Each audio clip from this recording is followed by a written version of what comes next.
He's so keen to talk about the past, let's look at his record. 4 years ago, the Prime Minister signed a letter demanding that foreign criminals be allowed to stay in Britain.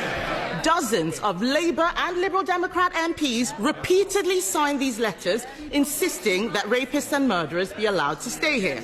He even asked us to pause all deportations. He doesn't want to talk about his past, Mr. Speaker, but that letter is just the tip of the iceberg. There is more. The Prime Minister has consistently backed criminals over law-abiding British people. He defended terrorists like Hizb ut-Tahrir in the European Court. He argued all immigration law had a racist undercurrent. He voted against life sentences for people smugglers. He voted against more than 100 measures to control migration. He even said it was wrong.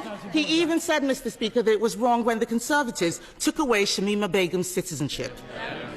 Mr. Speaker, the Prime Minister says he wants to talk about immigration. I have committed to a cap on migration. Why won't he?